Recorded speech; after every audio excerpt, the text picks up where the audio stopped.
கர்த்தராகிய இயேசுவின் நாமத்தில் மீண்டும் உங்களை யாவரையும் அன்புடன் வரவேற்கிறேன். கர்த்தர் நம்மை நினைத்திருக்கிறார். அவர் நம்மை ஆசீர்வதிக்கிற தேவன். நாம் தொடர்ந்து 1 நாளாகமத்தின் புஸ்தகம் 11ஆம் அதிகாரம் 14வது வசனத்தை நாம் தியானித்துக் கொண்டிருக்கிறோம். ஒரு விஷயம் வாசிக்கலாம். தேவனுடைய பெட்டி ஓபேத் ஏதோமின் வீட்டையும் அவனிடத்தில் 3 மாதம் இருக்கையில் கர்த்தர் ஓபேத் ஏதோமினுடைய வீட்டையும் அவனுக்கு உண்டான எல்லாவற்றையும் கர்த்தர் ஆசீர்வதித்தார். இந்த மாதம் 1ஆம் தேதி நமக்கு வாக்குத்தத்தமாக நாம் தியானத்துக்கு எடுத்துக்கொண்ட வேத பகுதி, அதை குறித்து நாம் தொடர்ந்து நாம் தியானித்து கொண்டு இருக்கிறோம். அதில் கடைசியாக போன ஞாயிற்றுக்கிழமை மாலை ஆராதனையில் எந்த இடத்துல உங்களுக்கு நிறுத்தினேன்? எந்த அதிகாரத்தை கடைசியாக வாசித்தேன்? எண்ணாமத்து புஸ்தகம் 17ஆம் அதிகாரம் 1 - 5 வரை வாசிக்கலாம். நீ இஸ்ரவேல் புத்திரரோட பேசி அவர்கள் பிதாக்களின் வம்சங்களாகிய ஒவ்வொரு வம்சத்தினுடைய பிரபுவினிடத்தில் ஒவ்வொரு கோலாக 12 கோலை வாங்கி அவனவன் கோலில் அவனவன் பேரை எழுதுவாயாக. லேவியினுடைய கோலின் மேல் ஆரோனின் பேரை எழுத கடவாய். அவர்களுடைய பிதாக்களின் ஒவ்வொரு வம்ச தலைவனுக்காகவும் ஒவ்வொரு கோல் இருக்க வேண்டும். அவைகளை ஆசரிப்பு கூடாரத்திலே நான் உங்களை சந்திக்கும் ஸ்தானமாகிய சாட்சி பெட்டிக்கு முன்னே வைக்க கடவாய். அப்பொழுது நான் தெரிந்து கொள்ளுகிறவனுடைய கோல் துளிர்க்கும். இப்படி இஸ்ரவேல் புத்திரர் உங்களுக்கு விரோதமாய் முறுமுறுக்கிற அவர்கள் முறுமுறுப்பை என்னை விட்டு ஒழிய பண்ணுவேன் என்றார். ஓபேத் வீட்டுக்குள் வந்த உடன்படிக்கை பெட்டி, அதனால் ஆசீர்வதிக்கப்பட்ட விதங்கள், அடுத்து அந்த பெட்டிக்குள் இருந்த 3 காரியத்தில் 2 காரியங்களை, முதல் காரியத்தை மன்னாவை குறித்து பேசினோம்.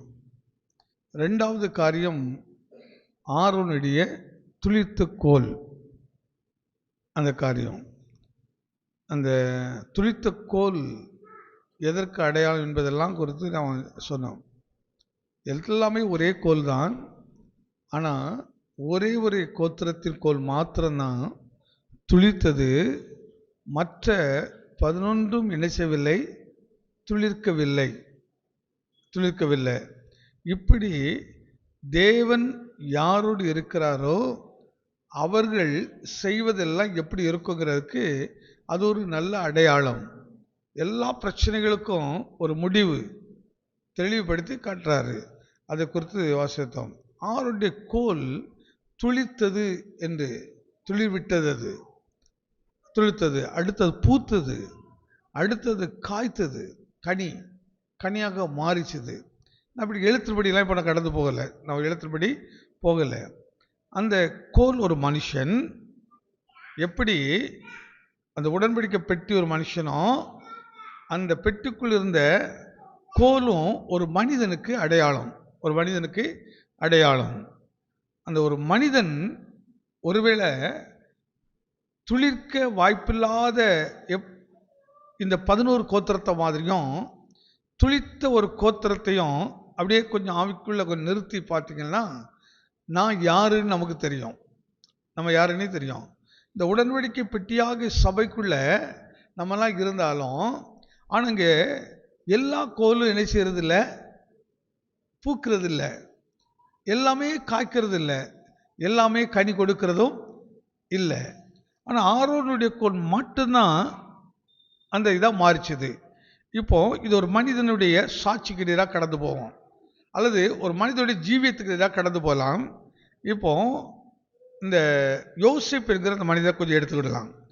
ஆதியாகமத்தின் புஸ்தகம் 39ஆம் அதிகாரம் 5ஆம் வசனத்தை எடுத்துக்கிடலாம். ஆதியாகமத்தின் புஸ்தகம் 39 5வது வசனம். அவனை தன் வீட்டுக்கும் தனக்கு உண்டான எல்லாவற்றிற்கும் விசாரணைக்காரன் ஆக்கினது முதற்கொண்டு, விசாரணைக்காரனாக ஆக்கினது முதல் கொண்டு கர்த்தர் யோசேப்பின் நிமித்தம் அந்த எகிப்தியன் வீட்டை ஆசீர்வதித்தார். அந்த எகிப்தியனுடைய வீட்டை ஆசீர்வதித்தார். வீட்டிலும் வெளியிலும். எனக்கு இந்த வார்த்தை ரொம்ப அருமையா இருக்கு பாருங்க. ஓபேத் வீட்டுக்குள்ள அந்த பெட்டி 3 மாதம் இருந்த உடனே காலையில் இயேசுராஜ் கூட அது எங்கே இருந்து வந்தது, அந்த வீட்டுக்குள்ளே ஏன் ஆசீர்வாதம் இல்லை, இங்கே வந்த எப்படி ஆசீர்வாதத்தை குறித்து சொன்னார். இப்போ நான் அதுக்குள்ளே கடந்து போல 3 மாதம் அந்த இடத்துக்குள்ள இருந்த உடனே அந்த வீடு பெரிய ஆசீர்வாதத்தில் கடந்து போச்சுது. இப்போ அதான் சொல்ற மனிதன்னா அந்த பெட்டி, அந்த மனிதன் தான் கோல், அந்த மனிதனுக்குள்ள தான் வார்த்தை இருக்கிறது. அதாவது தேவனுடைய வார்த்தையை பெற்றவர்கள், தேவனுடைய வசனத்துக்கு கீழ்ப்படுகிறவர்கள், வசனத்தின்படி தங்களை பழக்கப்படுத்துகிறவர்கள் இந்த உலகத்துக்கு எப்படி இருப்பார்கள், இந்த உலகத்துக்கு எப்படிலாம் ஆசீர்வாதமாக இருப்பார்கள் என்பதற்கு அவன் எப்படி துளிர்க்கிறான் பாருங்க. இப்போ யோசேப்பை சொந்த சகோதரர்கள் அவனை விலக்கிரயமாய் விற்று போட்டார்கள். விற்று போட்ட அப்படிப்பட்ட ஒரு மனிதனை தேவன் எப்படி பயன்படுத்துகிறார்? அதனால தான் பாருங்க, நம்ம கவனித்து எனக்குள்ள தேவன் உண்டா அல்லது எனக்குள்ள மாம்சத்தின் ஆவிதான் இருக்கிறதா, எனக்குள்ள மாம்சத்தின்படி நடக்கிற சுவாவம் இருக்குதா அல்லது வசனத்தின்படி நடக்கிற சுவாவம் இருக்குதா? நீங்க வசனத்தின்படி நடக்க ஆரம்பிக்க போறீங்க. ஒருவேளை உங்களுக்கு தெரியாத உங்களுக்குள்ள இருக்க வெளிச்சம், உங்களுக்குள்ள தெரியாத உங்களுக்குள்ள இருக்க பலன், உங்களுக்கு தெரியாத உங்களுக்குள்ள இருக்கிற ஆசீர்வாதங்கள், ஆனா உங்களை பயன்படுத்துகிறவர் சொல்லுவார்கள், இந்த மனிதன் எங்கள் வீட்டுக்குள் வந்ததிலிருந்து. இதுக்கு நல்லா சில காரணம் சொல்லலாம். சில வீட்டுக்கு கல்யாணம் ஆகி ஒரு பொண்ணு போன உடனே அந்த வீட்டுக்குள்ள தொடர்ந்து நல்ல காரியம் நடச்சுன்னா உடனே அந்த மாப்பிள்ளை வீட்டுக்காரங்களாம் சொல்லுவாங்க, இந்த பொண்ணு எங்கள் வீட்டுக்கு வந்தது ரொம்ப நல்ல ராசியான பொண்ணியா அப்படின்னு சொல்லுவாங்களா சொல்ல மாட்டாங்களா? பொதுவாக கிறிஸ்தவங்க கூட அப்படிதான் சொல்கிறாங்க. ரொம்ப ராசியான பொண்ணுப்பா, இந்த பொண்ணு இந்த வீட்டுக்கு வந்துச்சுது, அதுலேருந்து பாரு அங்கே இது நடந்து அப்படின்னுட்டு அவங்கள ஒரு புகழ்ச்சியாக பேசுகிறது உண்டு. அதே பொண்ணு அந்த வீட்டுக்கு போய் 2 நெகட்டிவான ஒரு விஷயம் நடந்துட்டு வச்சுடுங்க, 2 கூட வேண்டாம், 1 நடந்துன்னா எப்போ எங்கே இருந்து பிடிச்சிட்டு வந்தான், இப்படி ஒரு ஆசீர்வாதம் மோகனுக்கு ரொம்ப அந்த வார்த்தை படுத்துறாங்க படுத்தலையா? ஆமா இல்லையா? ஒரு வீட்டில் ஒரு முறை இப்படி ஒரு சம்பவம் நடந்துச்சுது. அப்போ அப்படியே பேசிட்டு இருக்கும்போது எனக்கு இருதயத்தின் நினைவு வாய் பேசுவாருங்க, டக்குனு நம்ம வாயிலிருந்து ஒரு வார்த்தை வச்சு அதுக்கு ஒரு வார்த்தையை சொல்லிட்டு வந்தது பாருங்க ஐயா, வந்தது அன்னையில இருந்து என் பையன் நல்லா சம்பாதிச்சிருந்தான், எல்லாமே போச்சுது. சில அடமுடியோடு சில வார்த்தை பேச பார்த்தீங்களா, நம்ம தமிழர் மரபுகள் சாதா சொல்ல மாட்டோம், அதுக்கு ஒரு வார்த்தை சொல்லுவோம். அப்படி இருந்துச்சு. 2 வார்த்தை கேட்டு நான் சொன்னேன், அம்மா நீங்கள் அபிஷேகம் விட்டு எத்தனை வருஷம் ஆச்சு, இது அதுக்கு இதுக்கு என்ன சம்பந்தம் இருக்குது, அதுக்கு இதுக்கும் என்ன சம்பந்தம் இருக்கு இவன் தானே. அப்போ அவங்களை சில வசனம்லாம் எடுத்து காட்டி, ஒருவேளை அது ஒரு துளிர்க்காத ஆசீர்வாதம் இல்லாத ஒரு பெண்ணாக இருந்தாலும் அதை ஆசீர்வாதத்துக்குள் நடத்துகிற கிருபை உங்களுக்கு இருக்கா இல்லையா? உங்களுக்கு அந்த கிருபை கர்த்தர் கொடுத்திருக்கிறா கொடுக்கலையா? நீங்க என்ன நினைக்கணும், கவனிக்கிறீங்க, இந்த பொண்ணு என் வீட்டுக்கு வந்துச்சுது ஆசீர்வாதமா இல்லை, அல்லது இந்த பையன் எங்கள் வீட்டுக்கு வந்தால் ஆசீர்வாதமா இல்லை. அப்போ இந்த ஆசீர்வாதமே இல்லாத அந்த கோலை எடுத்து நீங்க எங்க கொண்டு வைக்கணும்? தேவனுடைய சாட்சியின் கூடாரத்தில் கொண்டு வைக்கணும். இந்த குடும்பத்தில் பிரச்சனை உள்ள நபர்களை எங்க கொண்டு வச்சு நீங்க கர்த்தர் அதை ஆயத்தப்படுத்தணும்னு சொன்னா தேவனுக்கு நேராக அந்த பிள்ளைகளை நடத்துங்க, உங்க நபர்களை நடத்துங்க. நம்ம அதை விட்டுட்டு நம்ம நினைச்ச வேற மாதிரி அதை நடத்துவோம். இப்போ எதுக்கு முற்பிதாக்கள், நம்முடைய தாத்தா பாட்டிகள், இந்த சிலருக்கு தாத்தா பாட்டினால் பிடிக்காது. ஏன் பிடிக்காதுன்னா, அந்த தாத்தா பாட்டி எப்பமா தான் சொல்லிட்டு இருப்பாங்க, ஏய் பைபிள் பிடிச்சியா, இங்கே இருக்க தாத்தா பாட்டி இப்படி சொல்கிறதாங்களே இல்லையோ, ஆனால் எங்கள் ஊரில் இருக்க தாத்தா பாட்டி அப்படி தான் சொல்லுவாங்க. கால் இருந்துச்சு உடனே நீ பைபிள் படிச்சியா அதெல்லாம் சொல்லுவாங்க. நீ படிச்சதை சொல்லு அப்படிவாங்க. இவனுக்கு இந்த கிழவனுக்கு பாரு எப்போ பாரு ஏதாவது ஒன்று சொல்லிக்கிட்டே இருக்கிறான், அப்பா அம்மாவோட கேட்கறது இல்லை அப்படின்னு கோவம்லாம் வரும். ஏன் இப்படி சொல்கிறாங்கன்னு, என் பிள்ளை என் சந்ததி அடுத்து யாராவது அந்த பிள்ளை மேலே ஆசீர்வாதம் இல்லைன்னு சொல்லிடக்கூடாது, இவன் ஒரு ஆசீர்வதிக்கப்பட்ட பிள்ளைன்னு மற்றவர்கள் என் பிள்ளை பார்த்து மகிமையாக சொல்லணும், மகிமையாய் பேசணும் அப்படிங்கிற ஒரு எதிர்பார்ப்போடு தான் என்ன செய்கிறது, அந்த பிள்ளைகளை கர்த்தருக்கு நேராக நடத்துகிறது. இன்னைக்கு நாம் கூட இப்படி தான் நிறைய இடத்த குற்றப்படுத்திக்கிட்டு இருக்கிறோம். இது சரியில்லை அது சரியில்லைங்கிறோம். ஆனால் அது சரியாக்குறதுக்கு என்ன பண்ணணும்? இப்போ நீங்கள் போட்டிருக்கிற சப்பல் போகிற வழியில் அதிர்ச்சினா உடனே என்ன பண்ணீங்க?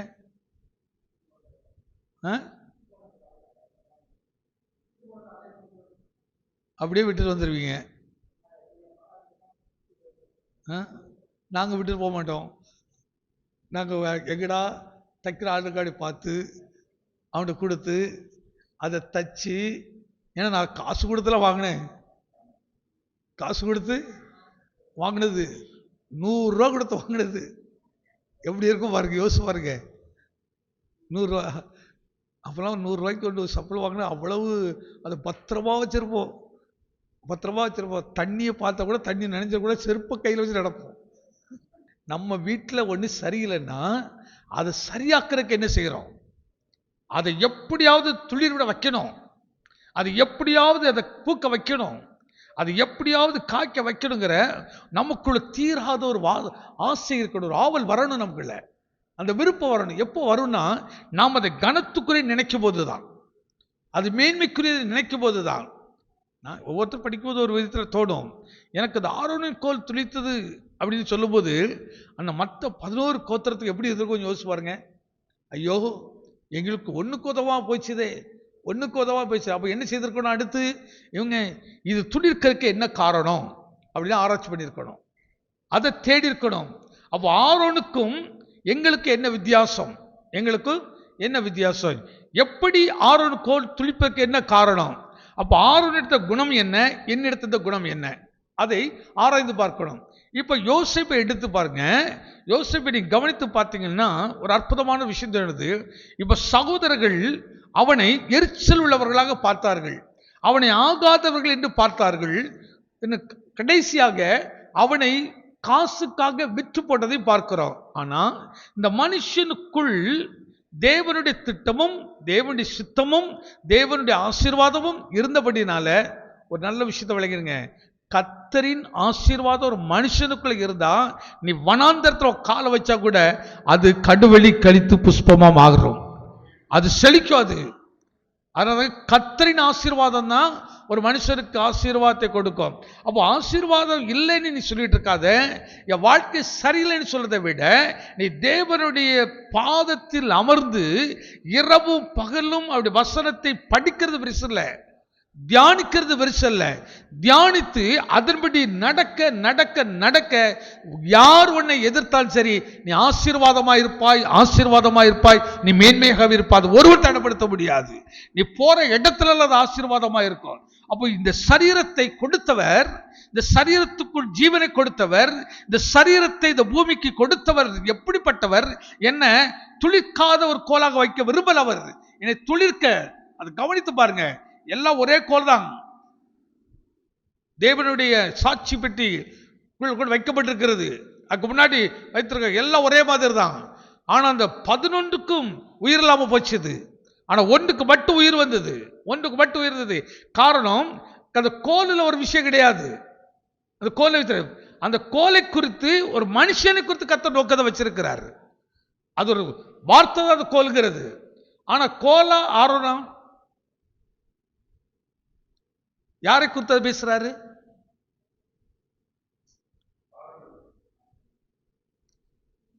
பிரச்சனை யாருக்கெல்லாம்? ஆரோனை குறித்து, மற்ற எல்லா இஸ்ரவேலுக்கும் குறித்த பிரச்சனை. அவங்க முறுமுறுக்கிறார்கள், எரிச்சல் அடைகிறார்கள்.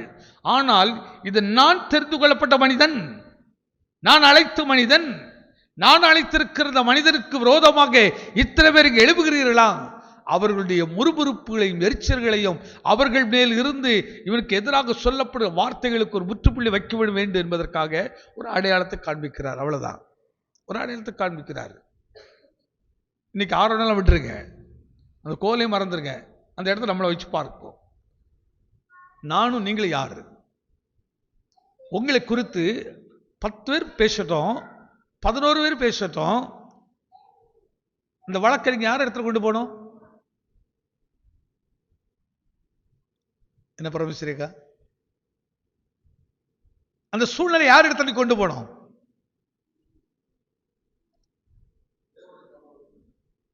எங்க வரணும்? நீங்க உன் பிள்ளைகள் சரியில்லை, எங்க வரணும்? தொழில் சரியில்லை, எங்க வரணும்? உன்னுடைய ஜீவியம் சரியில்லை, எங்க வரணும்? சிலருக்கு வெளியே பார்க்க நல்ல ஜீவியமா தெரியும், ஆனா உள்ளுக்கு ஜீவியா வேற மாதிரி இருக்கும். உள்ளுக்கு கொடூரமாலாம் இருக்கும், கொடூரமாலாம் இருக்கும். வெளியே பார்க்க வெள்ளடிக்கப்பட்ட மாதிரி நல்லா இருக்கும், ஆனா உள்ள கல்லறையா இருக்கும், உள்ள இருக்கும். அப்படிப்பட்டவங்க உணரணும். ஆனா சபை கூடுதலுங்கிறத உணர்த்துவதற்கு தான். அழகான பிரசங்கம் மட்டும் போறதுக்கு இல்லை, ஒவ்வொரு மனிதர்களுக்கும் உணர்வுகளை உண்டாக்குவதற்கு. நீ எப்படியாவது துளிர்க்க வைக்கணும், எப்படியாவது கனி கொடுக்க வைக்கணும். அதுவரை போராடுறது, அதுவரை தேவை சமுத்திரம் வைத்து ஜெபிக்கிறது. ஆரம்ப நாட்கள்ல யாராவது ஒரு பிரச்சனை சொல்லிட்டாங்கன்னா எத்தனையோ நாட்கள் கரெக்டா 12 மணிக்கு இந்த ஆட்கள் வந்து உட்கார்ந்து ஜெபணும் அவங்களுக்காக. ஆனா என்னைக்கோ ஒரு நாள் தான் அவங்க சொல்லிட்டு போனாங்க அந்த விஷயத்துக்காக. ஆனா கவனித்துக் கொண்டே இருப்போம், அந்த காரியம் நடக்கு வரைக்கும் அவங்களுக்காக அந்த காரியத்தை மனதில் வைத்து அந்த குறிப்பிட்ட நேரத்தில், ஏன்னா அப்போதான் நல்ல தூக்கம் வர்ற நேரம். நீங்கள் வந்து 12 மணிக்குன்னா இது அந்த நேரம், நான் அந்த கான்செப்ட்லாம் சொல்கிறது இல்லை. எப்படி சொல்கிறேன்னா, அந்த 12 மணி வரைக்கும் நமக்கு நல்ல தூக்கத்தை வரும், நல்ல தூக்குற நேரம். எனக்கு தூக்கத்தை விட எனக்கு குறிப்பிட்ட நபருடைய பிரச்சனை, ஆண்டவர் அந்த வீடு ஆசீர்வதிக்கப்படணும், அவங்களுக்கு இந்த காரியம் நடக்கணும். அதற்கு நான் ஜெபம் 2 விஷயம் சொல்லுவேன். ஆண்டவரே, உங்களுடைய காரியம் அவருக்கு நடக்கக்கூடாதபடி அவருக்குள்ள இருக்கிற கெட்ட சுபாவத்தை மாற்றும். அவங்க உங்க விருப்பம் இல்லாம வேற ஒரு விருப்பத்தை வச்சுக்கிட்டு நீங்க விரும்பாத ஒரு காரியத்தை மனதில் நினைத்து கொண்டு தாங்களே தங்களுடைய ஆசை தடையா இருக்கக்கூடாது ஐயா. அதனால ஆவி ஆத்மா சரீரத்தை நீங்க பரிசுத்தப்படுத்தணும். நான் அது கூடயா இதுக்குலாம் ஜெபம் பண்றது இல்லை. நான் இதுவரை எனக்காக நான் ஜெபம் பண்றதே இல்லை. நான் ஒரு நாள் என் தேவைகளுக்காக நான் ஜெபம் பண்ணதே இல்லை. ஆண்டு விஷயத்தன்னா நடக்கும். ஆண்டவர் எதை செய்ய சொல்றாரோ செய்வோம். ஆண்டவர் கொடுத்தா சாப்பிடுவோம், கொடுக்கலன்னா பச்சை தண்ணி ஸ்தோத்திரம் பண்ணி சாப்பிடுவோம். அவ்வளவுதான். நம்ம பாலிசு 30 வருஷம் அப்படிதான் நடத்திட்டு வர்றாரு. 32 வருஷம் அப்படியே அழகா நடத்துறாரு. அக்கா என்ன தண்ணியிலே வைக்கல, தண்ணி மட்டும் குடிச்சிட்டே இருக்குன்னு சொல்ல. ஆனா தண்ணி கூட பலனுள்ளதா மாறும்னு நம்புறீங்களா நம்பலையா? காத்துறது குடிச்சு பாருங்க எப்படி இருக்குன்னுட்டு. வீட்டில் ஒண்ணுமே இல்லை, அப்பம் இல்லை, தண்ணி இல்லை, இந்த எண்ணெய் இல்லை, ஒன்றும் இல்லை. சாப்பிடணும், பசிக்குது, தேவ சமூகத்தில் அமர்ந்துருது. நீங்க எல்லாத்தையும் மறந்துடு, நல்ல ஒரு சொம்பு தண்ணி வச்சு ஸ்தோத்திரம் பண்ணிட்டு நீங்க குடிச்சு படுத்து பாருங்க. நல்ல பிரியாணி சாப்பிட்டதை விட பலமா இருந்திருப்பீங்க. சில சொல்லுவாங்க, சாப்பிடணும் கையெல்லாம் படப்படப்படியா தடத்துக்குங்க. அப்படியே டெஸ்ட் பண்ணி ப்ராக்டிக்கலா பாருங்க, வசனத்தோடு வாழ்ந்து பாருங்க. வசனம் படிக்கிறது ஒரு பெரிய விஷயம் இல்லைங்க, சும்மா பேசுறது ஒரு பெரிய விஷயமே கிடையாது. அதுல என்ன இருக்குது? ஒண்ணுமே இல்லை. அந்த வசனமும் நானும் ஒன்றா டிராவல் பண்ணணும், அதை பற்றி வாழ்ந்து காட்டணும். இப்போ அவசரம் ஒருவர் குற்றத்தை ஒருவருக்கு மன்னிங்கன்னு சொல்றாரு, ஒரு குற்றத்தை ஒரு மன்னிங்கன்னு சொல்கிறாரு. நீங்க எப்படி என்னைக்காவது யாருடைய குற்றத்தையாவது அப்படி மன்னிச்சிருக்கீங்களா? அப்படி மன்னித்தவங்க நல்ல கரங்களை வைத்து, யார்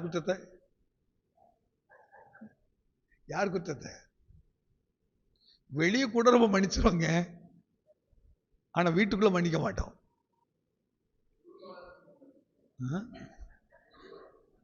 அந்த உள் மனசை சுத்தப்படுத்தணும். உள்ளான மனுஷன் நாளுக்கு நாள் பலனடையணுமே. புறமான மனுஷன் நல்ல தெளிவாக விளங்குங்க. ஒரு மனுஷனுக்குள்ள அந்த உள்மனம் இருக்கு பாருங்க, அது சுத்திகரிக்க உங்களுக்கு ஆட்டோமேட்டிக்கா இந்த புறம்பான மனுஷன் மேல் இருக்கிற அக்கறை, அதை குறித்த எண்ணங்கள், அதை குறித்த ஆசைகள்லாம் உங்களை விட்டு தானே விளைகிறோம்.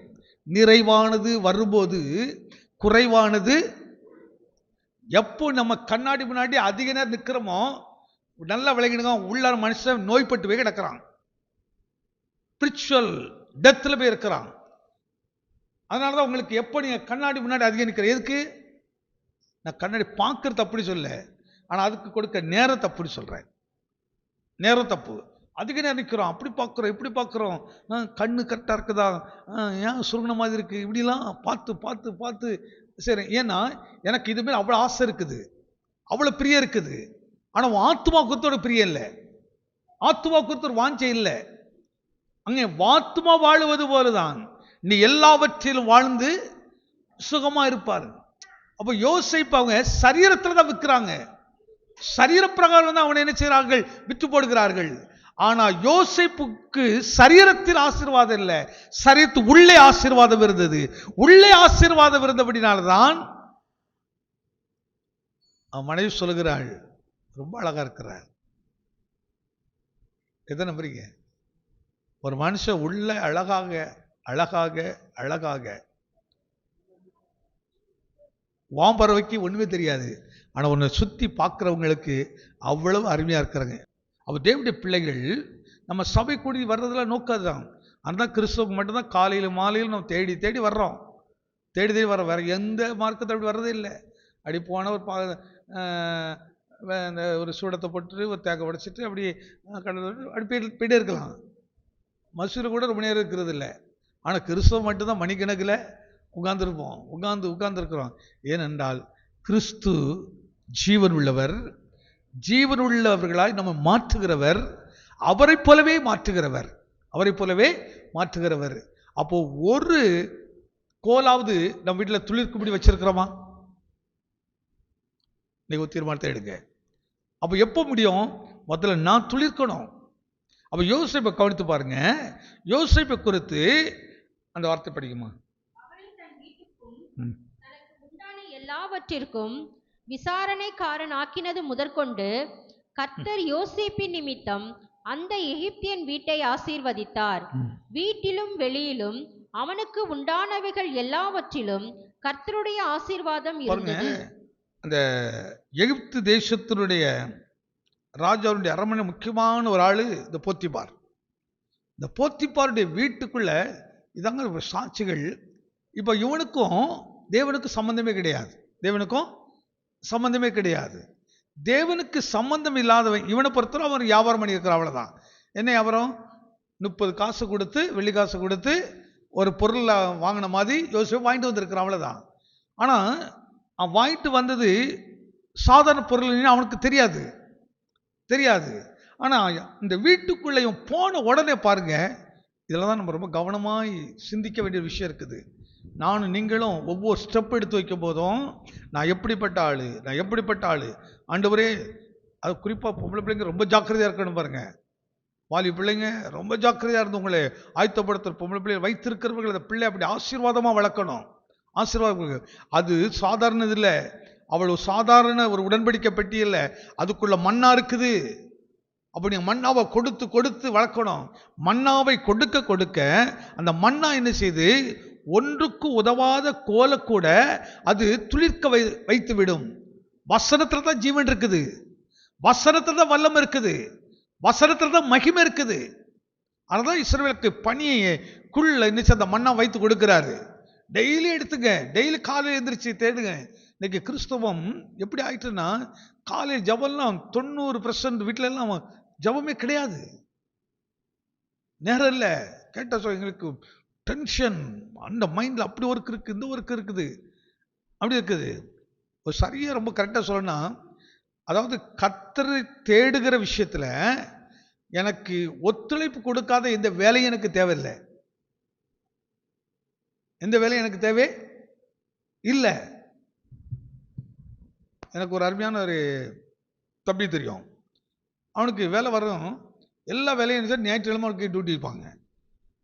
போயிட்டு அவன் ஒரே போனவன் கேட்பாங்க, சண்டே எனக்கு லீவ் கொடுப்பீங்களா? அன்றைக்கி அதுக்கு முன்னாடி 8 மணி இல்லை, நான் 10 மணி கூட வேலை செய்கிறேன் ஆனால் கொடுப்பாங்க. உடனே அவங்க கொடுக்கவே மாட்டாங்க. நல்ல நல்ல வேலைலாம் விட்டு வந்துருக்கோம். ஒரு குறிப்பிட்ட காலத்தில் பெற்றோர்லாம் அவனுக்கு வெறுக்க ஆரம்பிச்சிட்டாங்க. என்னடா அவனுக்கு பைத்தியம் பிடிச்சிருக்குது, உடனே பாரு அந்த பிள்ளை வேலைக்கு போகலையா, அந்த பிள்ளை வேலைக்கு இல்லையா, ஏன்னா அவங்களாம் ஆண்டவர் கோபப்படுறாரு நினைச்சிடான். ஆனால் ஒரே வருஷம், ஏமா எனக்கு அடுத்தவங்கள கம்பேர் பண்ணி காட்டாதீங்க. நானும் என் ஆண்டவரும் நான் கர்த்தருடைய நாளில் அவருடைய வேலை செய்ய நான் விரும்புகிறேனே தவிர அவருடைய வேலையை விட்டுட்டு உலக வேலை செய்ய நான் விரும்புறது இல்லை. எனக்கு அப்படிப்பட்ட ஒரு வேலையும் வேண்டான்னு அண்ணா. ஒரு கொஞ்ச நாள் மாறிச்சு பாருங்க, அவனுக்கு ஒரு எல்லா வேலை தானே போகும். அவனுக்கு எடுத்த எடுப்பிலே ஒரு ஜாப் அவனுக்கு கிடைச்சது. இந்த ஜாப்பை நீங்கள் முடிச்சு கொடுத்தீங்கன்னா உங்களுக்கு இவ்வளோ கொடுக்குறோம் அப்படின்ட்டு ஒரு ஜாப் அக்ரிமெண்ட் போட்டாங்க. இவன் ஒரு 4 பேரை வைத்து அந்த வேலையை செய்தான். இப்போ டி நகரில் உஸ்மான் ரோட்டில் அவன் பெரிய ஆஃபீஸ் வச்சிருக்கிறான். அவனுக்கு கீழே பல பேர் வேலை செய்கிறார்கள். நீ சம்பளத்துக்கு வேலை போயிருந்தால் எவ்வளோ கிடைக்கும்?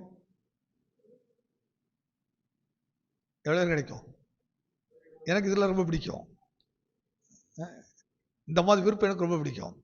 ஐயா, என் கையினால நான் கொடுக்கணும், கொடுக்கபடி நான் ஆசீர்வதியும். அப்போ அதுக்கு எவ்வளோ விலக்கரையும் பாருங்க. நிந்தை, அவமானம். ஆனால் அவனுக்குள் மண்ணா இருந்ததுனால அந்த மண்ணா இவனை துளிர்க்க பண்ணிட்டது. பிரிச்சுவல் மனிதனை மாற்றிட்டு, தேவனுடைய பிள்ளைய மாற்றிட்டு, அந்த கனியை மாற்றிட்டு. அவனுக்கு தெரியும், நான் தேவனுடைய பிள்ளை, நான் வெக்கப்படவே மாட்டேன். பாருங்க, ஒரு அழகா அவனுக்கு தூரத்தில் பழகின ஒரு பையன் மூலமாக ஒரு சின்ன வாய்ப்பு அவனுக்கு கிடைத்த சின்ன வாய்ப்பு. ஆனால் அவன் அதை சரியாக பிடித்து நல்ல உயர்ந்த இடத்துக்கு வந்துட்டான். ஆனால் தான் மனுஷனால் கூடாதது தேவனால் கூடும். தேவனால் கூடாத காரியம் ஒன்றும் இல்லை. அப்போ நீ துளித்த கோலா இருக்கணுமா வேண்டாமா? இருக்கணுமா? நீங்கள் அப்படி ஆசீர்வாதமாக இருந்து பாருங்க, உங்கள் மாமியார் உங்களை தானாக வந்து கவனிப்பாங்க, உங்கள் புருஷன் உங்களை தானாக வந்து கவனிப்பாங்க. எப்பா, இதுக்கெல்லாம் நிறைய சாட்சிகள் சொல்லணும். சில வீட்டில் பார்த்தீங்கன்னா 4 மருமக இருப்பான். அதில் குறிப்பிட்ட ஒரு மருமகிட்ட கொண்டு தான் எல்லாம் கொண்டு கொடுப்பாங்க. உனவன் சொல்லுவோம், நான் மூத்த மருமக இருக்கிறேன், என்ன மதிக்கலை, ஏன் மதிச்சிருக்க மாட்டாங்க. இதுகிட்ட 2 இது கொடுத்து பார்த்துருப்பாங்க, இது ஒன்றும் உருப்பட்டுருக்காது. அடுத்து என்னோட கொடுத்து பார்த்துருவோம், அது உருப்பட்டுருக்காது. ஆனால் இதுகிட்ட கொடுத்த பிறகு நல்ல ஒரு பிளஸ்ஸிங்காக இருந்திருக்கும். உடனே இவருக்கு ஒரு நம்பிக்கை, நம்ம இந்தியாவில் தான் மூட நம்பிக்கை இதே கிடையாது. உடனே நினைச்சுவான், அப்போ இவ ஆசீர்வாதமான பாத்திரம், இவ கை ஆசீர்வாதமானது, இவன் முன்னாடி வந்து ஆசீர்வாதமானது அப்படின்ட்டு 3வது வருவாகிட்ட எல்லாத்தையுமே கொடுப்பாங்க. இப்போ வீடு எப்படி இருக்குன்னு நினைக்கிறீங்க? வீடு எப்படி இருந்திருக்கும்? உடனே மூத்த மருமகன், உங்கள் அப்பா அம்மாவுக்கு என்ன பார்த்தா பிடிக்கவே இல்லை, உங்கள் 3வது தம்பி தான் பிடிச்சிருக்குது, நம்ம இனிமேல் தனியாக போய் தொழில் செய்யலாம் அப்படின்னாரு. பிரித்து கொண்டு எல்லாம் போயிட்டாரு. ஒரு வருஷோட தாக்கு பிடிக்கலை, இருந்த எல்லாம் போச்சுது. ஒரு விஷயம் சொல்லுறேன், சும்மா நம்ம கிறிஸ்தவன சாதாரண அனுபவம் இல்லைங்க, சாதாரண ஜீவியெல்லாம் கிடையாது. அந்த 4 பேருக்கும் இந்த பொண்ணு ஆசீர்வாதமாக இருந்திருக்கிறான். ஆனால் அது அவங்களுக்கு தெரியவே இல்லை. பிரிஞ்சு போனதுக்கு அப்புறம் தான் தெரியுது. இதுக்கு முன்னாடி நாங்கள் உழைக்கிறோம், நாங்கள் இதை செய்கிறோம், நாங்கள் அதை பண்ணுகிறோம், அப்படி பண்ணுகிறோம், இப்படி பண்ணுறோம் அப்படின்லாம் பெருமையாக நினைச்சு. ஆனால் பிரிஞ்சு போன பிறகு தான் தெரியுது ஒன்றும் பண்ண முடியலை. லட்சத்தெல்லாம் இழந்தாங்க, பல லட்சம் நஷ்டம் ஒன்றுங்கள.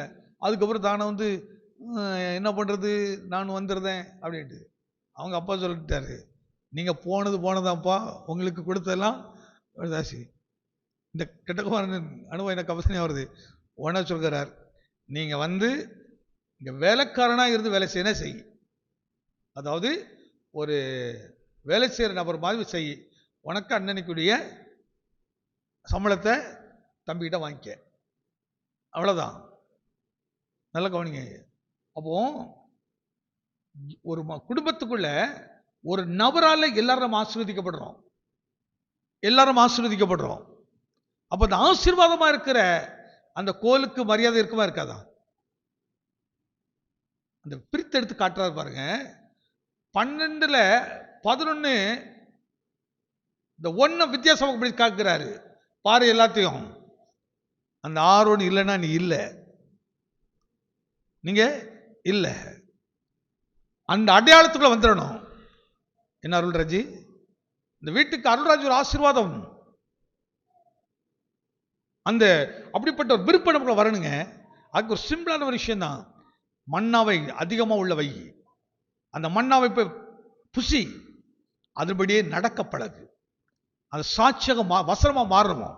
இந்த கிறிஸ்தவர்கள் வசனமா சாட்சியாக மாறல, சாட்சியாக இல்லை. என்ன சொல்ல, நம்ம என்ன சண்டை போடுறோமோ அதே மாதிரி அவங்க வீட்லயே நடக்குது. அவங்க நம்ம வீட்டில் என்ன பேசுகிறோமோ அதான் அவங்க வீட்டில் பேசுகிறாங்க. அவங்களுக்கு இவங்களுக்கு என்ன வித்தியாசம் இருக்குது? சொல்கிறாங்களா இல்லையா? சொல்கிறாங்களா இல்லையா? ஐயா, நாம் வேறு பிரிக்கப்பட்டவர்கள் அல்ல, பிரித்தெடுக்கப்பட்டவர்கள். நீ துளிர்க்கணும். அப்போ நீ தூக்கி எறியப்பட்டாலும் உன்னை எங்க போட்டாலும் அங்க உன் தலை கத்த வைத்து தான் வச்சிருப்பாரு. போத்திபார் வீட்டுக்குள்ள எப்படி அடிமையா போனாரு, இப்போ அடிமை யாராக மாறுறாரு? ஆளுமை செய்கிறவராக மாறுகிறார். அவன் கிறிஸ்துவெல்லாம் அடிமை இருக்கக்கூடாதுன்னு நினைப்பேன். சரியான கிறிஸ்துக்குள்ள வந்தாச்சுன்னு சொன்னா உன்னை விரும்பணும், விரும்பணும், தேடணும் நம்மளை. நீங்க வாங்க வீட்டுக்கு அப்படின்ட்டு நீங்க இதை பத்தி எங்களுக்கு ஒரு ஆலோசனை கொடுங்கன்னு கேட்கணும், கொடுக்கணும். அப்படிப்பட்ட ஒரு மகிமையான கோலாக தான் கர்த்தர் நம்மளை வச்சிருக்கிறாரு. ஆனால் தான் தாவீது சொல்கிறார், உமது கோலும் உமது தடியும் என்னை தேற்றும். நீ அநேகரை தேற்றுவாய். உன்னை பார்த்து பயப்படக்கூடாது யாரும். அப்பா இது வருது பாரு அப்படி சொல்லிடக்கூடாது, வருவாருன்னு சொல்லக்கூடாது. இது வந்தாலும் வீட்டில் கலகம், இது வந்தாலும் வீட்டில் பிரச்சனை அப்படி சொல்லிடக்கூடாது. நீ தேற்றுகிறவராய் மாறணும், நீ தேற்றுகிற கோலாய் மாறணும். இதான் ரொம்ப எவ்வளோ அருமையா கர்த்தர் நம்மளை கோலும் தடிமா வச்சிருக்காரு பாருங்க, எப்படி துளிர்க்க வைக்கிறார் பாருங்க. நீ பட்டு போன ஒரு உருப்படாத ஒன்று இருக்கக்கூடாது பாருங்க. உருப்படாத ஆளை கூட சபைக்குள்ள வந்தா உருப்படாத ஆளா மாறணும், மாற்றப்படணும். அப்படிதானே அருள்ராஜ்? ஆமே, துளிர்க்கணும். அப்போ மண்ணை போக போக அந்த மண்ணை தான் ஜீவன். செத்து போன செயல்பட முடியாத, அதாவது உருப்படாது தூக்கி எறியப்பட்ட அந்த கோலுக்கு இந்த ஜீவ வார்த்தையை கொடுத்துக்கிட்டே இருக்க சபை. ஒரு போதகன் அவன் சோர்ந்து போகாம கொடுத்துக்கிட்டு இருக்கணும், சோர்ந்து போகாம ஜவுனிட்டு இருக்கணும், அவன் எப்படியா துளுக்க வைத்திடணும். நீங்க நிறைய பேர்களோ ஒரு ஆத்மா மனம் திரும்பினா பரலோகத்தில் மகிழ்ச்சியா இல்லையா? அப்பா 100 பேர் இருக்காங்க, 50 பேர் இருக்காங்க, 500 பேர் இருக்காங்க, அப்படி பார்க்க மாட்டாரு. ஐயா, இதுல ஒன்று துளித்துச்சுன்னா பரலோகம் அப்படியே மகிமைப்படும். ஆமே, அந்த கோலா தான் நீங்க இருக்கணும். என்ன சொல்றா, நாம் அப்படி மாறி ஆகணும். அப்போ நான் இதில் ஒவ்வொரு தனிப்பட்ட நபருக்காக தான் பேசுகிறேன், ஒவ்வொரு தனிப்பட்ட ஜீவியத்துக்காக பேசுகிறேன், ஒவ்வொரு தனிப்பட்ட வாழ்க்கை மாற்ற வரணுங்கிறதுக்காக பேசுகிறேன். நீங்கள் அந்த வாஞ்சை உங்களுக்கு வரட்டும். ஆண்டவரே, இந்த 11 உருப்படா போன மாதிரி இருக்கக்கூடாது, அந்த ஆரோனை போல என்னை, ஆனால் தான் ஆரோனை போல அழைக்காவிட்டால் அப்படிங்கிறார். இப்ப இயேசு அழைக்கிறார். எப்படி அழைக்கிறார்? வருத்தப்பட்டு பாரம் சுமக்கிறவர்களே, நீங்கள் எல்லோரின் இடத்தில் வாருங்கள், நான் உங்களுக்கு இளைப்பாறுதலை தருவேன். யார் அழைக்கிறாரு? யாரை? வருத்தப்பட்டு பாரம் சுமக்கிறவங்களே. நீ நிந்தை அவமானப்பட்டுட்டே இருக்கலாம். வாழ்க்கை பெரிய கொடுமை தெரியுமா?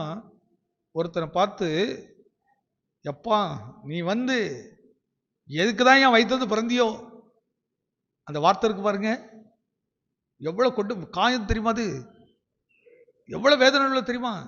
அப்பா இவன் வந்தாலே உட்படாது அப்படி ஒரு வார்த்தை கேட்டோன்னா எப்படி இருக்கும் தெரியுமா? ஆனா நீங்க அதை பார்த்துட்டு சோர்ந்துடக்கூடாது, அதை பார்த்துட்டு பயந்துடக்கூடாது. உடனே யாபேசை நினைச்சு பார்க்கணும். யாபேசை குறித்து வேதம் அப்படிதான் சொல்லுகிறது, அப்படித்தானே சொல்லுகிறது. ஆனா அவன் என்ன அழகா அந்த வார்த்தையை பயன்படுத்த தெரியுமா? அவன் இஸ்ரவேல் தேவனை நோக்கி, தேவரீர் நீர் என்னை ஆசீர்வதித்து, என்ன அந்த வார்த்தை எப்படி பயன்படுத்துற பார்த்தீங்களா? அந்த வசனம் அப்படி ருசிக்கணும். அதை புசிக்கணும். அப்படி ருசித்து ருசித்து புசித்தீங்கன்னா அந்த ஜீவனாவே நீங்க மாறுவீங்க, அந்த ஜீவனாகவே மாறுவீங்க. நான் சென்னைக்கு வந்த புதுசுல ஐசக்கே பெரிய கடன்ல இருந்தாங்க. நான் அப்பதான் வர்றேன். வந்த புதுசுல பெரிய வேதனையா இருக்கும். கடன்காரன் வந்து திட்டுவான் பாருங்க, அப்படியே பயங்கரமா அது இதுலாம் திட்டுவான், அப்படி இருக்கும். ஆனா ஐசக் அப்படியே சாப்பிட்ட பேசி பேசி உன் கடனை கொடுக்க போக மாட்டேன்ப்பா போக மாட்டாங்க. ஆனா அப்படி இரவெல்லாம் தூங்க மாட்டாங்க, கண்ணீரோடு ஜெபம் பண்ணுவாங்க. கண்கள் அப்படியே ரெட்டா இருக்கும், இன்னும் தூக்கமே இருக்காது, அழுது அழுது ஜெபம் பண்ணுறது. ஆனா கரெக்டா 4 மணிக்கு ஜெபம் பண்ணிட்டு வேலை செய்வாங்க. காலையில் பிசினஸ், அதுக்கப்புறம் கோர்ட்ஸு, ஒவ்வொரு நேரத்தில் அந்த எல்லா நேரத்தையும் சாயங்காலம் 4 மணி ஆயிடுச்சுன்னா எல்லாத்தையும் விட்டு ஊழியம். அவ்வளோ கஷ்டத்துலேயும் கூட, அவ்வளோ நெருக்கத்துலேயும் கூட இதெல்லாம் நான் பார்த்தேன். பார்த்து அப்போ நான் ஆண்டவரை கேட்குறது, ஆண்டவரே இங்கே வந்திருக்கிறேன், நான் வந்ததுனால இது ஆசீர்வதிக்கப்படணும், நீங்கள் இது என்ன செய்யணும், ஆசீர்வதிக்கப்படணும். கர்த்தர் பாருங்க கொஞ்ச நாளிலே இந்த கடனெல்லாம் அடைக்க உதவி செய்தார்.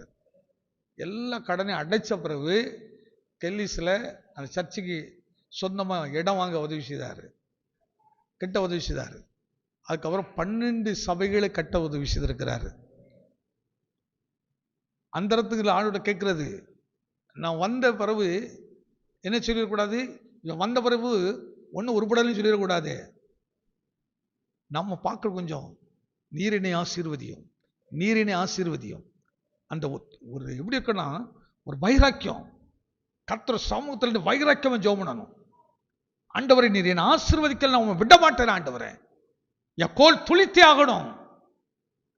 என்ன ஒரு பட்டு போன ஒரு சும்மா ஒரு கட்ட மாதிரி வைக்க கூடாது, என்னை சாட்சியா நிறுத்துங்க. என் வீட்டுக்குள்ள நான் உடன்படிக்கை பெற்றுக்குள்ள நான் ஒரு ஆரோடி கோல் அங்க இருக்கணும். ஐயா சபைக்கு ஒரு ஆரோடி கோலா இருக்கணும். சும்மா ஏதோ வந்து போற ஆள் இல்லை, வந்து போற ஆள் இல்லை. என்ன ஜெயிஸ்டர், துளித்த கோலா மாறணும். எப்படி எவனதான் ஸ்கூல்ல வேலை பண்ணிட்டு வந்தாலும் டயர்டுங்கிற வார்த்தையை சொல்லக்கூடாது, விலகினுங்கிற வார்த்தையே வாயில சொல்லக்கூடாது. நல்லா கவனிச்சு பாருங்க, நல்ல பேக் பெயின் இருக்குது, நடக்கவே கஷ்டம்தான். ஆனால் டக்குனு அறிவிப்பு வருது, ரேசர் கார்டுக்கெல்லாம் 10,000 கொடுக்கிறார்கள் என்று. இப்போ உங்க டயர்டு இருக்குமா, முதுகு அப்ப எப்படி அது அந்த மேற்கொள்ள பலன் எப்படி வருது, ஒரு பலன் வருதில்ல நமக்கு, நல்லா யோசித்து பாருங்க. அப்போ அவ்வளவு வலி இருந்துச்சு, நடக்க முடியல. ஆனா அதையும் தாண்டி செயல்படுவதற்கு ஒரு சத்துவம் கிடைக்குது. வேதம் சொல்லுகிறது, சத்துவம் இல்லாதவனுக்கு சத்துவத்தை பெருகப்படுகிற தேவன். அதனால நெகட்டிவ் ஒரு வாயில பேசாத, வார்த்தை பயன்படுத்தாதீங்க. எனக்கு சத்து ரொம்ப ஈஸி சொல்லுவாங்க, எனக்கு ஒரு காப்பி குடிச்சாதான் அடுத்த வேலை அப்படின்னு மைண்ட்ல கொண்டு வருவான். ஆனா என்ன நான் சொல்றேங்க, காப்பியை குடிக்காம நீ ஃப்ரெஷ்ஷா இருக்க முடியும், முடியுமா முடியாதா, முடியவே முடியாதுங்க. அப்படிப்பட்ட சத்துவத்தை மன்னாவா நமக்கு வச்சிருக்கிறாரு. இந்த மன்னா உனக்கு போக போக தான் உலர்ந்த எலும்புகள் உயிரடையும், உலர்ந்த எலும்புகளுக்குள்ளே துளிர்க்கும்படி செய்கிறார்கள். ஆரோனின் துளித்த கோல் கவனிச்சு பாருங்க, தேவன் அப்படி மாற்றுகிறவர். அதுக்குதான் பயன்படுங்க, நல்ல ஜெபம் பண்ணுங்க, பிரச்சனை பேசாதீங்க, பிரச்சனை குறித்து அதிக முக்கியத்துவம் கொடுத்து பேசாதீங்க. என்னைக்கு உங்க வீட்டில் நடந்த விஷயத்த அந்த நடந்து முடிஞ்சவொடனே தூக்கி கதை, இப்போ சாப்பிட்டுட்டோம், பாலாஜி பவன்ல இருந்து புரோட்டா வாங்கி நல்ல சாம்பார் சால்னா ஊற்றி பிடிச்சி சாப்பிட்டாச்சு. சாப்பிட்ட பிறகு அதை என்ன செய்வீங்க, கழுவி அங்கேயே வச்சிருவீங்க, தூக்கி அதை என்ன செய்வோம், அந்த மாதிரி பிரச்சனையை உடனே தூக்கி என்ன செய்யுங்க, டஸ்ட்பின்ல போட்டுருங்க. எந்த பிரச்சனையும் மைண்ட்ல இடம் கொடுக்காதீங்க. எந்த விதமான அதில் நீங்க நஷ்டப்பட்டிருக்கலாம், அதனால் வேதனைப்பட்டிருக்கலாம், அதனால் காயப்பட்டிருக்கலாம். ஆனா காயத்தையும் வேதனையும் நீங்க முக்கியத்துவம் கொடுக்காதபடி அந்த பிரச்சனைக்கு அதுக்கு தூக்கி போட்டுட்டு வசனத்தை பாருங்க, சத்துவம் இல்லாதவனுக்கு கர்த்தர் சத்துவத்தை பெருக பண்ணுவார் அப்படிங்கிற வார்த்தைக்கு முக்கியத்துவம் கொடுத்து பாருங்க. அதை பேசி பாருங்க, அப்படியே உனக்குள்ள ஒரு புது தம்பு வந்துடும். நீங்க பாலாஜி பவன் உள்ள சாப்பிட்ட புரோட்டாவை விட அவ்வளவு பலனா இருக்குங்க. இருக்குவா இருக்காதா? அதனாலதான் வசனத்தை அனுப்பி அவர்களை குணமாக்கினார். படிக்கிறோம்ல, சங்கீதம் 107:20 படிக்கிறோம். வசனத்தை அனுப்பி அவர்களை குணமாக்கினார். அந்த பலனுங்க. இந்த அனுபவத்தில் வந்துட்டீங்கன்னா இந்த கணவன் மனைவிக்குள்ள சண்டே வராதுங்க. இதெல்லாம் வழங்கிட்டீங்கன்னா சண்டை, கோபம், விலகினம். நான் ஒரு விஷயத்தை சொல்றேங்க. எங்க ஜாஸ் பிறந்து கொஞ்ச நாள் ஜெனி பிறந்தா. ஜெனி ரொம்ப ஸ்ட்ரிக்டான ஒரு ஆள். அப்போ எங்கள் வீட்டுக்கு நிறைய பேர் அடிக்கடி ஜோமனை வராங்க. நான் வண்ணாப்பில் இருக்கும்போது வர்றவங்களாம் பிசாசு பிடிச்சார்களாக தான் இருக்கும். இவங்க தான் நிறைய ஜோமனை வருவாங்க. சர்ச்சிலேருந்து இல்லை, வெளியுள்ள ஆட்கள் நிறைய வரும். இது இல்லாமல் நாங்கள் வெளியே ஒழித்து போனோம். வேணா பாருங்க, ஒரு நாள் கூட நைட்டில் தூங்க முடியும்னு நினைக்கிறீங்களா? தூங்கவே முடியாது. ஆனால் ஒரு நாள் கூட ஒரு ஊழியங்கள் தடப்பட்டது இல்லை. ஒரு நாள் விலகின்னு சொன்னதே இல்லை. விலகின்னு சொன்னதே இல்லை. இன்னைக்கு திரும்பி பார்க்குறேன், சிலர்லாம் அடிக்கடி ஐயோ ரொம்ப கஷ்டமாக இருக்கு, எனக்கு இந்த வார்த்தை கேட்டாலே எனக்கு அலர்ஜியாக இருக்கும். பார்த்துடுங்க, இந்த வார்த்தைக்கு என்ன பிரச்சனை? அந்த வார்த்தையே நாவல். ஏன்னா இருதயத்தின் நினைவு தானே வாய் பேசுவோம். அப்போ நம்ம இருதயத்துக்குள்ள ஒரு சோர்வு உள்ள சுமந்துக்கிட்டு இருக்கிறோம். சோர்வுங்கிற அந்த கோலனி உள்ள வச்சேன்னா எப்படி உன் மனதுக்கு நீ ஆசீர்வாதமா இருக்க முடியும்? உனக்கு நீ எப்படி ஆசீர்வாதமா இருக்க முடியும்? உனக்கே நீ ஆசீர்வாதமா இல்லாம உன் வீட்டுக்கு ஆசீர்வாதமா இருக்க முடியாது. நீ சபைக்கு எப்படி ஆசீர்வாதமா இருக்க முடியும்? அதை விடுதலாக்குவதா சபைக்கு நோக்கம். அதான் ஒரு ஊழியக்காரனுடைய நோக்கம். உன் ஆத்துமாவை, உன் ஆவியை சரிப்படுத்தி நீ எப்படி அழகா இந்த வார்த்தை ரொம்ப நல்லா பாருங்க. இந்த யோர்தான்ல கரை புரண்டு வெள்ளம் போகுது அற்பு காலத்துல. ஆனா பெட்டியை கொண்டு வராங்க. பெட்டி சுமக்கிறது யாரு? ஆசாரியர்கள். ஆசாரியுடைய கால் பட்ட உடனே யோர்தான் என்னாச்சுதான்? அப்ப நமக்கே நம்ம வீட்டில் நடக்காது. நீங்க சுமக்க வேண்டிய எது? மன்னா, கோல். மோசேக்கு கர்த்தர் கொடுத்த 10 கட்டளைகள். இந்த 3 நம்முடைய மனதுக்குள் இருக்கணும். நம்ம மைண்ட்ல அது இருக்கணும். நீங்க இந்த 3ஐ கொண்டு வரும்போது நீங்களே பெட்டியாக மாறுகிறீர்கள், நீங்களே ஆசாரிகளாக மாறுகிறீர்கள். இப்படிப்பட்ட மனுஷன் இந்த இடத்துல போனாலும் உனக்கு விரோதமாய் உருவாக்கப்படும் எந்த ஆயுதம் வாக்கவே வாக்காது. இத்தனை நம்புறீங்க? இன்னும் ஒரே ஒரு வசனத்தை காட்டி முடிச்சிடுறேன். ஏசாயா புஸ்தகம். நான் போன வாரத்தோட இந்த சப்ஜெக்டை முடிச்சுட்டு 10 கட்டளைக்கு தான் போகணும்னு நினச்சேன். ஆனாலும் அது கண்டினியூவாக அதோடைய காரியங்கள் வந்துக்கிட்டே இருக்கிறதுனால இன்னும் கொஞ்சம் தெளிவாக பார்த்துடலாம். ஏசாயா புஸ்தகம் 11ஆம் அதிகாரம் 1, 2, 3. ஈசாயா என்னும் அடிமரத்திலிருந்து ஒரு துளிர் தோன்றி, ஈசா என்னும் அடிமரத்திலிருந்து ஒரு துளிர் தோன்றி அவன் வேர்களில் இருந்து ஒரு கிளை எழும்பி செழிக்கும். அதனுடைய வேர்களில் இருந்து ஒரு கிளை எழும்பி செழிக்கும். ஞானத்தையும் உணர்வையும் அருளும் ஆவியும் ஆலோசனையையும். இப்ப சொல்றாரு, ஈசா என்னும் அடிமரம். இந்த ஈசாங்கிறது யாரு? யாருடைய தகப்பனாரு? இப்போ சொல்ற பாருங்க, ஏசாயா தீர்க்க தரிசனமா இங்க இருந்து என்ன எழும்ப போதான்? இந்த அடிமரத்தில் இருந்து ஒரு கிளை எழும்பி செழிக்கும். ஞானத்தையும் உணர்வையும். இப்ப நீங்க இந்த அடிமரம் இது மரத்தை அப்படி பாத்துறாதீங்க. இந்த மரத்தை குறித்து பேசல. ஒரு மனிதர்க்குள்ள இருந்து ஒரு மனிதரை கொண்டு தேவர் என்ன செய்ய போறாருங்கிறதா அப்படி நோக்கம். இப்ப ஈசா என்கிற அந்த அடிமரத்திலிருந்து தாவீதை எழும்ப பண்ணாரு. அந்த கோத்திரத்தில் யார் வர்றா? இயேசு வர்றாரு. அது சொல்றாரு பாருங்க. இப்ப ஞானம் இந்த விஷயத்தெல்லாம் பேசுறோம்ல, இந்த கிளைங்கிறது உடனே மரம் அப்படின்னு நினைச்சிட்டு இருக்காதீங்க. ஒரு மனிதனுக்குள் இருந்து எழும்புகிற விசேஷித்தமான ஆசீர்வாதங்கள், விசேஷித்தமான நன்மைகள். அது சொல்ற பாருங்க, வாசிங்க. ஞானத்தையும் உணர்வையும் அருளும் ஆவியும். முதல் அந்த அடிமரத்தில் இருந்து ஒரு கிளை வருதாம். அந்த கிளை அது எப்படி துளித்து என்னதான் மாறுதான்? ஞானத்தையும் உணர்வையும். ஞானத்தை உணர்வையும். அப்ப ஞானம் எங்க இருக்குதுங்க? பிள்ளைக்கு ஞானம் இல்லை, ஞானம் மண்டையில போட்டு கொட்டுறோம்.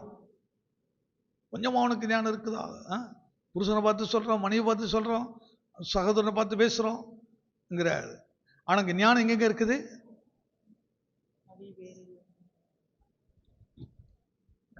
ஞானம் துளிக்கணும், அது வளரணுங்க ஞானம். அதுதான் கர்த்தருக்கு பயப்படுதலே ஞானத்தின் ஆரம்பம். ஞானத்தின் ஆரம்பம். அப்படி சும்மா கிறிஸ்தவம் நீ கடவுளுக்கு பயந்து நடக்க அப்படி சொல்ல. ஒரு சரியா ஒரு மனுஷன் மன்னாவை புசித்து அந்த மன்னாவினாலே உயிர் பெற்றால், அந்த மன்னாவினால் உயிர் பெற்ற அந்த கோலானது ஞானத்தின் ஊற்றாக மாறுகிறது, ஞானத்தின் கிளையாக மாறுகிறது. கிளை வந்தாலே அதில் அநேகர் என்ன செய்யும்? பறவைகள் அதில் அமரும். உணர்த்திலிருந்து புறப்படுகிற ஞானத்தை பார்த்து இயேசு குரு சொன்னாங்களா சொல்லலையா? இவன் யாருப்பா? இன்னாருடைய பையன் தானே, இவன் பேசுறது பார்த்தா ரொம்ப வித்தியாசமா இருக்குதே சொன்னாங்களா சொல்லலையா? ஏன் நம்மை பார்த்து பேசுவாங்களா பேச மாட்டாங்களா? என்ன இல்லைங்கய்யா, நமக்கு அந்த ஆசீர்வாதம் இருக்கா இல்லையா? உனக்குள் இருக்கிற ஞானத்தை இப்படிதான் பைபிள் படிக்கணும். இப்படி நம்ம சொந்தமாக்கிறது. வசனமும் நானும் யாருக்கோ அப்படின்னு படிச்சேன்னா, அல்லது இப்படி எழுதி இருக்குது, இப்ப நம்ம இப்படி கர்த்தரின் மேய்ப்பரா இருக்கிற அப்படி படிச்சுட்டு போறது இல்லை. யாருக்கு அவர் மேய்ப்பன்? எந்த ஆடுக்குங்க அவர் மேய்ப்பன்? எந்த ஆடை பார்த்து பேசுறாரு? அப்ப என்னதான் பார்த்து அவர் பேசுறாரு? எனக்காக பேசுறாரு. அப்போ இந்த கிளை எது? என்னதான் சொல்றாரு? மகனே, ஒன்னலே நீ என்னுடைய மன்னாவை புசித்து என்னுடைய மன்னாவினால் உயிர் பெற்றிருப்பாயானால் நீ துளிர்ப்பாய், உனக்குள்ள இருந்து ஒரு கிளை எழும்பும். அதுல என்ன இருக்குது? ஞானம் இருக்குதுங்கிறாரு. அவ கிறிஸ்தவன் ஞானத்துல குறைவுள்ளவனா நிறைவுள்ளவனா? குறைவுள்ளவன் நிறைவுள்ளவனா? அது நீ பயன்படுத்துறதா இருக்கணும். ஒவ்வொரு கிறிஸ்தவனுக்கும் இந்த உணர்வு வரணும் பாருங்க, இந்த துடிப்பு வரணும், அந்த வாஞ்ச வரணும். எப்படி இருக்கணும் அப்படின்னு சொன்னா, நான் ஒரு உடன்படிக்கை பெட்டி, நான் போன விடுதலை உண்டு, நான் போற இடத்துல ஆசீர்வாதம் இருக்கும், என்னை கர்த்தர் அப்படி ஆசீர்வதிக்கணும் அப்படிங்கிற அந்த விருப்பம் வரணும். ஓபேத்துக்கு அந்த பாக்கியம் கிடைத்த 3 மாதத்துல அவனுக்கு உண்டான எல்லாவற்றையும் கர்த்தர் என்ன செய்தாராம்? ஆசீர்வதித்தாராம். அவனுக்கு உண்டான எல்லாவற்றையும் ஆசீர்வதித்துட்டாரு. அவ கர்த்தர் ஆசீர்வாதம் கொஞ்சம் கொஞ்சம் கிடையவே கிடையாது, கொஞ்சம் கொஞ்சம் கிடையாது. நிறைவாய் அவரை பூரணமா ஆசீர்வதிக்கிற தேவன். அவ எவ்வளவு ஆயத்தமாகணும் பாருங்க.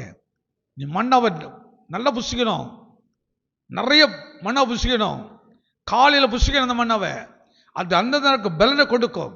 அந்த மண்ணா புசிக்க, அதாவது வசனத்தை கேட்க கேட்க கேட்க நீ ஒரு துளித்த கோலா மாறிடுவா.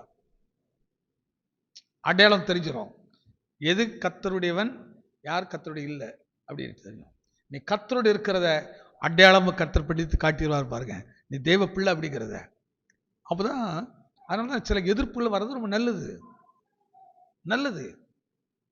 விட்டு கொடுத்து பாருங்க, அவ்வளவு நல்லது. மன்னிச்சு பாருங்க, அவ்வளவு நல்லது. உனக்கு முதல்ல வருவான் பைத்தியகரமாக தான் தெரியும், ஆனால் பாருங்க அதோடைய பலன் பயங்கரமா இருக்கும். கர்த்தர் பாரு, என் வசனத்தை அப்படியே பிள்ளை கைப்பிடுறான், என் வசனத்துக்காகவே தன் எவ்வளவு அர்ப்பணிக்கிறான் வசனத்துக்காக. கர்த்தர் அப்படியே உன்னை அப்படியே டெஸ்ட் பண்ணி பார்க்குறாரு, நீ என்னை நேசிக்கிறாயா, நீ கை கொள்ளுகிறாயா, கை கொள்ளலையா அப்படின்ட்டு. நீ கை கொள்ள பாருங்க, உன் கை நிறைவுள்ளதாக மாறுகிறோம். நீ அள்ளி அநேகருக்கு கொடுப்பாங்க. எத்தனை பாருங்க, ஒரு புதிய வருஷம் முன்னாடி இருக்குது, அந்த புதிய வருஷத்துக்கு அன்னைக்கு வாக்குத்தத்தம் தேடிட்டு இருக்காங்க. இதில் உங்களுக்கு வாக்குத்தத்தமா சொல்லிட்டே வரேன், ப்ரிப்ரேஷன் ஆகிட்டே இருக்கேன். ஒரு வரப்போகிற புதிய வருஷத்துல துளிர்க்கணும். ஒரு சும்மா ஒரு மரக்கட்டையா போயிடாத, மரக்கட்டை மாதிரி இருக்காத. துளிர்த்தே ஆகணும். எத்தனை விரும்புறீங்க அதை? ஆமே. வேர் பிரித்து காட்டி ஆகணும். அதாவது கர்த்தருக்கு பயப்படுறவனுக்கும் பயப்படாதவனுக்கும், ஞானம் உள்ளவனுக்கும் ஞானம் இல்லாதவனுக்கும். அந்த வசனம் கொஞ்சம் ஏசாயா கொஞ்சம் கர்த்தர் சித்தம் பண்ணால் செவ்வாழமை நம்ம தொடர்ந்து நம்ம தியானிக்கலாம். கர்த்தர் ஆசீர்வதிப்பார்.